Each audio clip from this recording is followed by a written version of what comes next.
Naka-anim na round ng mid si Pacquiao kasama si Coach Freddie Roach dito sa Los Angeles, California sa Amerika. Pagkatapos, nag-heavy bag, small bag at shadow boxing pa si Pacman. Gusto pa sana niyang mag-speedball pero pinigilan na siya para hindi masunog ang katawan.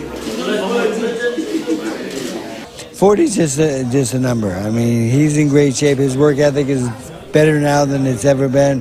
He's hitting harder than ever. I see a lot of pluses. I'm really happy with Manny's performance. Since he won his last fight by knockout, I think he has a good chance. He wants another one. Nasolusyonan na ng Team Pacquiao ang mga issue sa katawan ng 8th Division World Champion. Nung umpisa ko nagka-cramp bro, na-adjust ko na na-balance ko na yung kinakain ko and then yung water sa katawan ko. Excited na. Basta boxing excited tayo dyan palagi. Closed door ang training at tanging mga miyembro ng Team Pacquiao at piling media lang ang pinayagan sa Wildcard Gym. Pagkatapos, nag-picture taking ang Team Pacquiao at nakipagkulitan pa si Manny. Ngayon ang huling linggo nila sa LA bago tumulak pa Las Vegas kung saan gaganapin ang laban kontra kay Adrian Broner. May motibasyon daw si Coach Buboy kay Manny sa pagbabalik Vegas niya.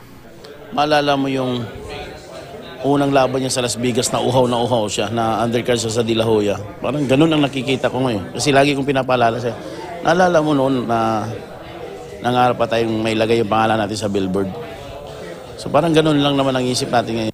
Pagdating sa bahay, maraming kaibigan ang bumisita kay Manny at nakijamin pa. Nakasabay ring maghapunan ng pambansang kamao ang dating Los Angeles Lakers player na si Michael Cooper. Mula rito sa Los Angeles, Mav Gonzalez, nakatutok, 24 oras.